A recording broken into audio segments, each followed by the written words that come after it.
성교문학 독자 여러분 안녕하세요. 성교문학 낭독 18번째 시간입니다. 여러분 중에서 유학을 다녀오신 분들이 있을 텐데 유학생활이 얼마나 힘든지 모두 다 알고 계시죠?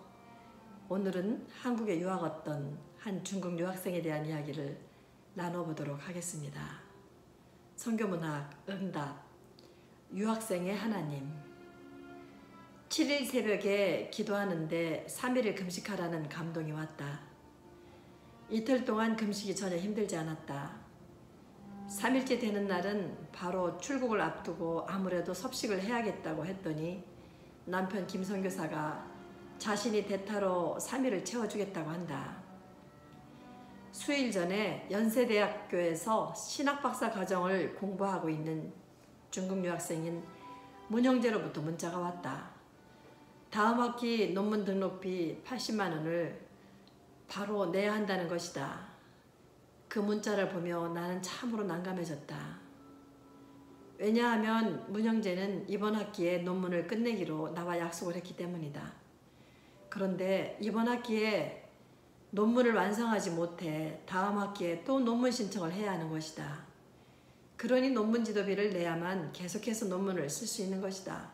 문제는 재정이었다. 한 학기가 연장이 되면 논문 지도비뿐 아니라 하숙비와 생활비도 지속적으로 필요해진다. 그런데 이걸 어쩌나.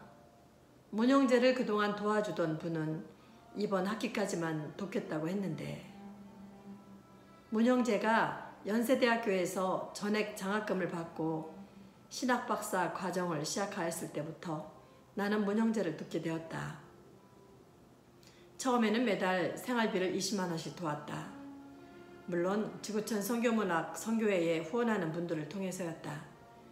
그런데 어느 날 형제가 연락이 끊겼다. 이제 논문학기일 텐데 어디로 간 것일까? 그런데 학교에 전화를 해보면 학적은 살아있었다. 휴학계를 낸 모양이었다. 그런데 알고 보니 문형재는 중국 자신의 집으로 돌아가 있었다. 당시 마침 중국에 들어갔던 나는 위챗으로 연결을 하여 문형재와 통화를 하게 되어 사정을 알게 되었다. 형제는 경제적, 심리적 압박을 받고 논문 쓰기를 포기하고 중국으로 돌아간 것이다. 그래서 나는 형제를 격려했다. 그리고 권했다. 어떻게든 다시 한국에 나와서 박사 논문을 써서 학위를 받고 공부를 완성하라고 말이다. 그러자 문형재는 이제 자신을 지원하던 손길들도 다 끊어져 한국에 나와도 생활을 할 수 없다는 것이다. 그런데 나 역시 대책도 없으면서 믿음의 말을 했다. 아무튼 형제가 한국에 나오면 내가 어떻게든 도와볼 테니 나오라고 하였다. 그러자 형제는 내 말을 믿고 곧 한국으로 나왔다. 나는 당장 형제의 학교 기숙사비를 해주어야 했다. 또 논문 지도비를 내야만 논문을 쓸 수 있었다. 그러나 나도 후원으로 선교회를 운영하는 형편이어서 여력이 없었다. 나는 기도하면서 문형재에 대한 이야기를 성교문학에 글을 써서 사람들과 나누었다. 그러자 대전에 살면서 조산원을 운영하는 원장님이 그 글을 보고 감동을 받았다. 자신이 그 형제를 돕겠다고 하였다. 그분은 거의 2년 동안 형제의 필요를 채워주었다. 기숙사비와 생활비를 내준 것이다. 그러나 논문을 마치기로 한 기한까지 형제가 논문을 쓰지 못하였다. 원장님은 좀 난감해했다. 그러나 그러면서도 또 한 학기를 더 지원해 주었다. 그런데 이번에도 형제는 논문을 마치지 못한 것이다. 문형재가 몹시 미안해하면서 11일까지 논문 지도비를 내야 한다는 연락을 나에게 해왔고 나는 원장님에게 알렸다. 그러나 원장님은 단호하게 이젠 좀 버거워서 지원할 수가 없다고 하였다. 나는 당연하다고 생각했다. 그분은 벌써 2번째나 학기를 연장한 형제를 도와주었던 것이니 그만해도 감사한 일이었다. 그런데 문형재가 난색을 표했다. 형제는 여기까지 힘들게 왔는데 한 학기만 더 도와주면 논문을 완성할 수 있는데 하며 몹시 아쉬워하는 것이다. 이튿날 나는 중국으로 출국해야 하고 어떻게 도울 수 있는 방법이 없었다. 그래서 내가 신뢰할 수 있는 몇몇 지인에게 이런 사정을 문자로 보내고는 홍콩행 비행기에 올랐다. 중국에 도착해서도 문영재의 논문 지도비 문제로 마음이 편하지가 않았다. 와이파이가 터지는 지역에 가서야 카톡이 확인이 되었다. 부탁했던 지인들이 도울 수 없어 미안하다는 연락만 줄줄이 와 있었다. 문영재는 몸이 다는지 그 역시 줄줄이 카톡을 보내왔다. 나도 방법이 없으니 그저 형제에게 하나님을 의지하고 기도하라고 할 뿐이었다. 그랬더니 형제가 믿음의 말을 했다. 주님의 사랑과 기적을 체험하는 순간입니다.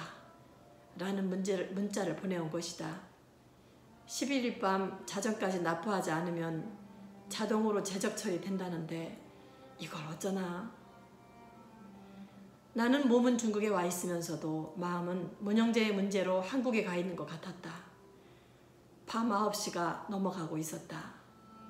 나는 문영재에게 은행에 가서 확인해보고 오라고 하였다. 사실 나는 논문 지도비가 채워졌을 거라고는 별로 기대하지 않았지만 왠지 그렇게 하라고 한 것이다. 그런데 은행을 다녀온 문영재가 등록 처리하고 기쁜 마음으로 왔습니다. 이번 학기 잘 마무리해서 내년 2월 졸업하겠습니다. 라고 문자를 보내왔다. 나는 절로 숨을 내쉬었다.